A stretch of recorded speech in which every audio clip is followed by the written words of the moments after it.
आप सभी को नमस्कार। आज हम पुनः एक और महत्वपूर्ण टॉपिक पर बात करेंगे जिसका नाम है आपका मेघालय का पठार। मेघालय के पठार को अगर आप देखेंगे तो लगातार इससे संबंधित अनेक अनेक तरीके के आपसे तथ्य और कॉन्सेप्ट दोनों पूछे जाते हैं। ठीक है, इसलिए परीक्षा के दृष्टिकोण से अपने आप में एक महत्वपूर्ण विषय है। अगर आप आरओ के पुराने क्वेश्चन पेपर देखेंगे, आप यूपीपीसीएस प्री के पुराने क्वेश्चन पेपर देखेंगे तो उसमें आप पाएंगे कि हर 1-2 वर्ष में मेघालय के पठार से संबंधित कोई ना कोई क्वेश्चन आपसे क्या किया गया है, पूछा गया है। ठीक है, तो हम हेडिंग दे दें हमारे टॉपिक की। सबसे पहले क्या देखेंगे हम देखेंगे मेघालय का पठार। ठीक है, सबसे महत्वपूर्ण बात, किसी भी टॉपिक को पढ़ने से पहले हम क्या देखेंगे, हम ये देखेंगे कि ये जो टॉपिक हम पढ़ रहे हैं इसकी उत्पत्ति कैसे हुई है या इसकी संरचना किससे निर्मित हुई है। ठीक है, तो सबसे पहले अगर मेघालय के पठार की हम बात करें तो आप पाएंगे, सॉरी ये थोड़ा सा ना ऊपर हो गया है ना, दिख नहीं रहा है, थोड़ा सा नीचे लिखते हैं हम लोग, थोड़ा सा नीचे लिखते हैं यहाँ पर, मेघालय का पठार। ठीक, अब यहाँ पर जैसा कि मैंने कहा, सबसे पहले हम क्या देखेंगे, इसकी उत्पत्ति देखेंगे कि आखिर इस मेघालय के पठार की उत्पत्ति हुई कैसे है। तो उत्पत्ति के संदर्भ में अब जब आप जाएंगे तो आप पाएंगे कि जो मेघालय का पठार है या यह प्रायद्वीपीय भारत का ही क्या है, विस्तार है।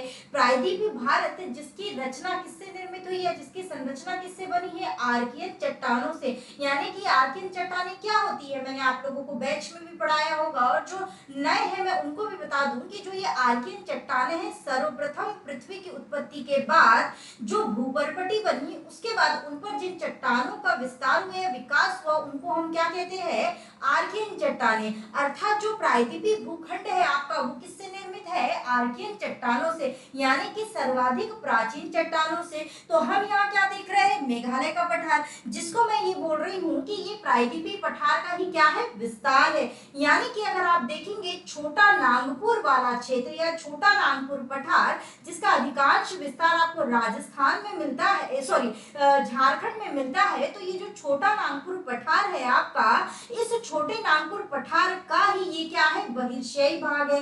क्योंकि छोटा नागपुर पठार आपका किसका हिस्सा है, प्रायद्वीपीय भूखंड का, इसलिए हम इसको ये कहते हैं कि ये प्रायद्वीपीय भूभाग का ही क्या है, बहिर्शयी भाग है। तो उत्पत्ति और संरचना की दृष्टिकोण से आप क्या पाएंगे कि यह प्रायद्वीपीय पठार, आप लोग चाहे तो नोट भी कर सकते हैं, क्वेश्चन में क्या लिख सकते हो, छोटा नागपुर पठार, छोटा नागपुर पठार। ठीक है, प्रायद्वीपीय पठार छोटा नागपुर पठार का ही ये क्या है, पूर्वी विस्तार है, या इसको और क्या कह सकते हो, बहिर्शयी भाग है। पूर्वी विस्तार है या बहिर्शयी भाग है। मैं बात कहाँ की कर रही हूँ, यहाँ पर थोड़ा सा मैप, अगर जो लोग नए हैं जिनको लोकेलिटी नहीं समझ में आ रही कि हम कहाँ की बात कर रहे हैं, तो मैं उनको लोकेशन के थ्रू भी चीजें बता सकती हूँ। ठीक है, अगर आप यहाँ पर देखेंगे तो मैं बात कर रही हूँ आपके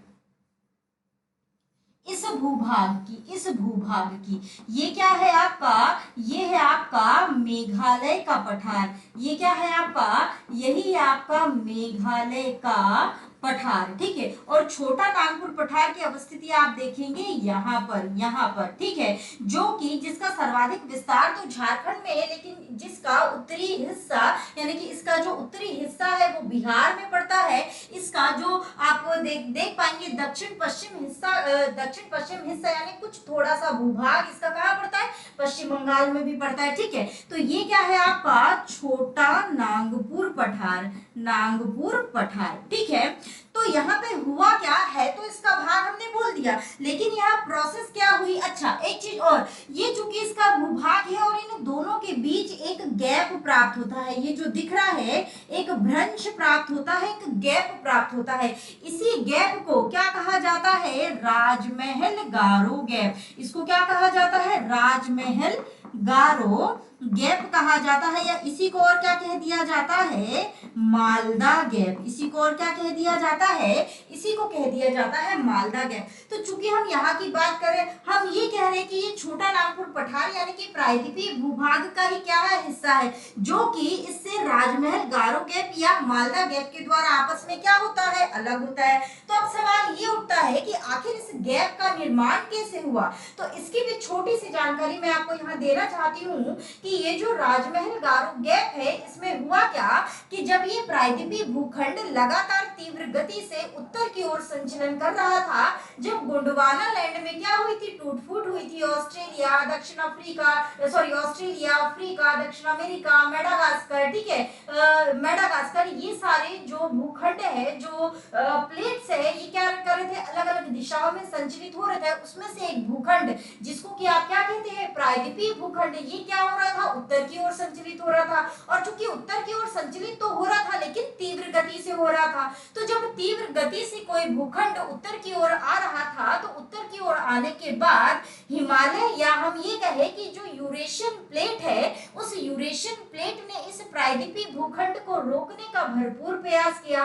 जब इस प्रायद्वीपीय भूखंड को रोकने का भरपूर प्रयास किया, तो उसी क्रम में यहाँ पर क्या पड़ गया, एक भ्रंश पड़ गया, एक दरार पड़ गया, एक बहुत बड़ा गैप आ गया, जिससे कि जो छोटा नागपुर पठार की राजमहल पहाड़ी, जो कि आपको यहाँ पे नजर आएगी, ये राजमहल पहाड़ी और मेघालय का जो गारो पर्वत है, ये दोनों एक दूसरे से क्या हो गए, अलग हो गए, ये आपस में चिपके हुए थे। लेकिन चूंकि जब प्रायद्वीपीय भूखंड ने धसाव की प्रक्रिया की, उस प्रक्रिया के उपरांत हुआ क्या कि इन दोनों के बीच, यानी कि ये टूट करके एक दूसरे से अलग हो गए, और इन दोनों के बीच इतना लंबा एक क्या बन गया, भ्रंश बन गया। आप तभी देखते हैं कि जो शिवालिक इस भूभाग में एकदम अदृश्य हो जाती है। क्यों अदृश्य हो जाती है, क्योंकि यहाँ पर एक गड्ढ बन गया था। उस गड्ढ को नदियों के द्वारा लाए गए अवसादों के द्वारा धीरे धीरे धीरे धीरे क्या किया गया है, भरा गया है, ठीक है। चूंकि अब ये एक निम्न भूभाग या एक समतल भूभाग के रूप में आपको क्या होता है, नजर आता है।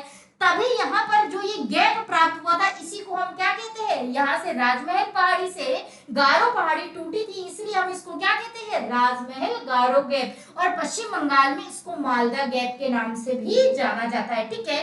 तो इस प्रकार से इसका क्या हुआ था, इस प्रकार से इसका क्या हुआ था, निर्माण हुआ था, ठीक है। अब आप देखेंगे कि ये जो मेघालय का पठार है, यहाँ पर 3-4 मुख्य पर्वत चोटियां पाई जाती। कौन कौन सी, अगर आप पश्चिम से पूर्व की ओर क्रमानुसार जाएंगे,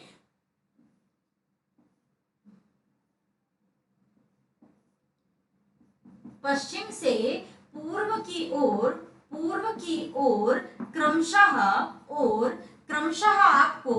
क्रमशः आपको देखने को मिलेगी गारो, फिर आपको मिलेगी खासी, फिर आपको मिलेगी जयंतिया, और फिर आपको क्या मिल जाएगी, मिकिर।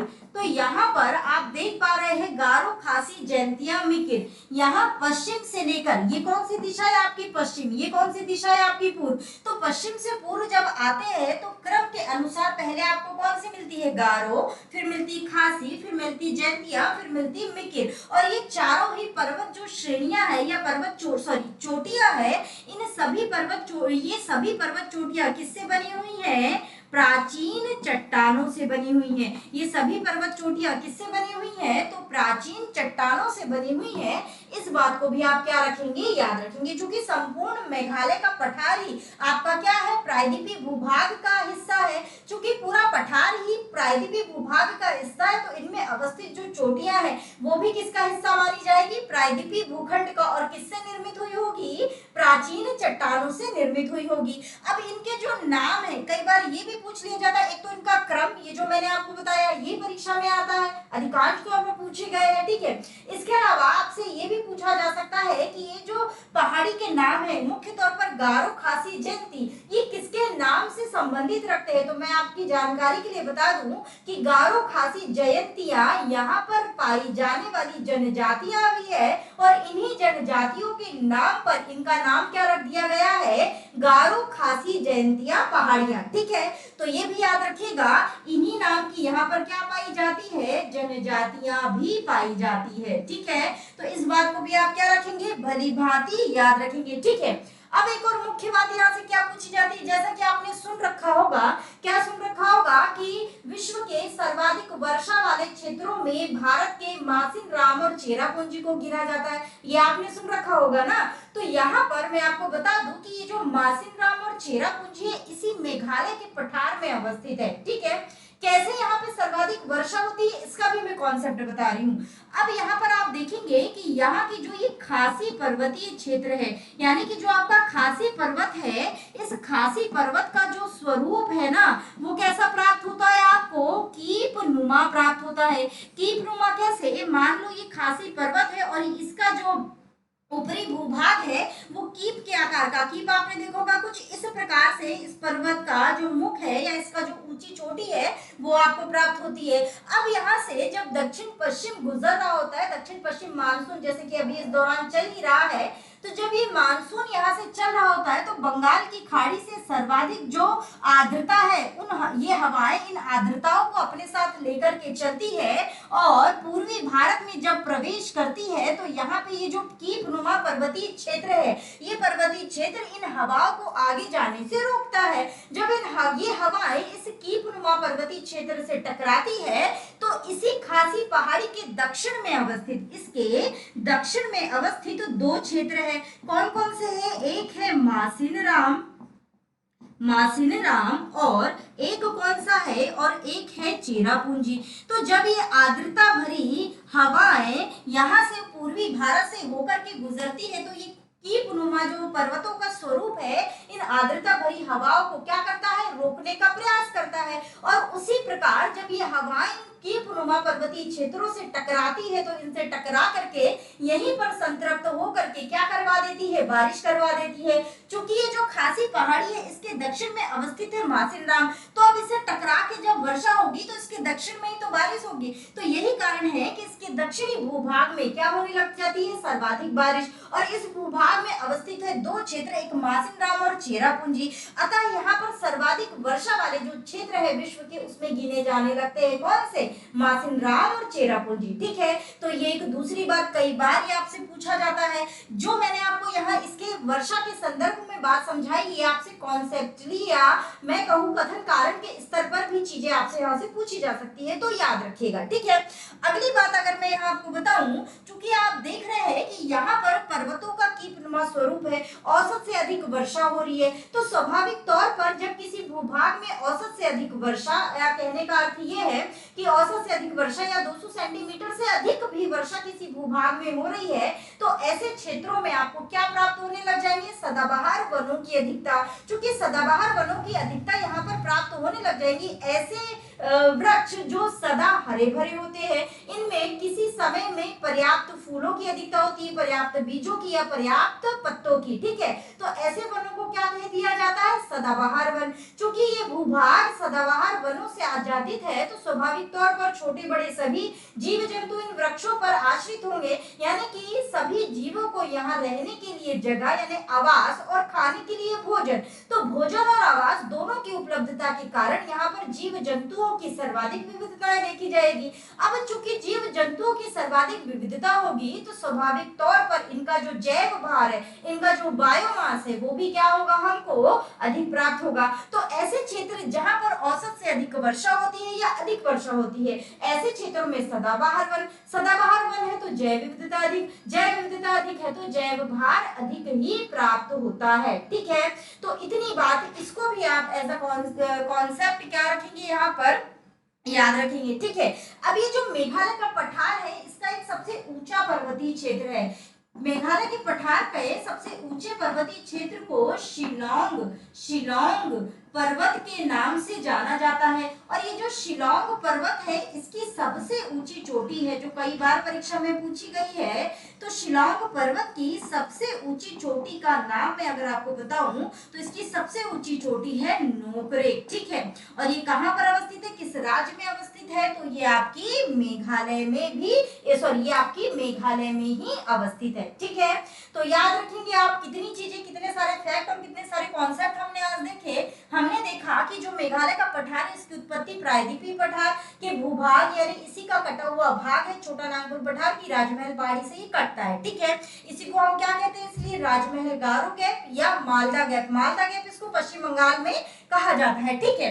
इसके अलावा आप देखेंगे इसकी पश्चिम से पूर्व की ओर क्रमशः पहाड़ियां, ये हमने फैक्ट देखा, ये सभी पहाड़ियां किससे निर्मित है, प्राचीन चट्टानों से निर्मित है। इन पहाड़ियों का स्वरूप कैसा है, कीपनुमा है, जिसके कारण यहाँ क्या होती है, सर्वाधिक वर्षा होती है। अच्छा, एक और बहुत अच्छी मैं बात आपको यहाँ पर बताऊं कि जिन क्षेत्रों में तापमान उच्च रहता है, जिन क्षेत्रों में सर्वाधिक वर्षा होती है, ऐसे क्षेत्रों में लेटेराइट मृदा का क्या हो जाता है, विकास हो जाता है। चूंकि आप देख पा रहे हैं कि ये जो भूभाग है ये निम्न अक्षांशीय क्षेत्र है, यानी कि 23 डिग्री 23.5 डिग्री कर्क रेखा के पास का ये क्षेत्र है, तो स्वाभाविक तौर पर यहाँ पर क्या होगा, तापमान अधिक होगा। तापमान अधिक हो रहा है, दूसरी चीज क्या कि वर्षा अधिक हो रही है, तो ऐसे क्षेत्रों में जो मृदा विकसित होती है उसको आप कहते हैं लेटेराइट मृदा। ये भी एक कॉन्सेप्ट है, इसको भी आप क्या रखेंगे, याद रखेंगे। तो ऐसे भूभाग जहां पर तापमान अधिक होता है, जहां पर वर्षा अधिक होती है, तो ऐसे क्षेत्रों में लेटेराइट मृदा का क्या हो जाता है, विकास। कौन सी मृदा का,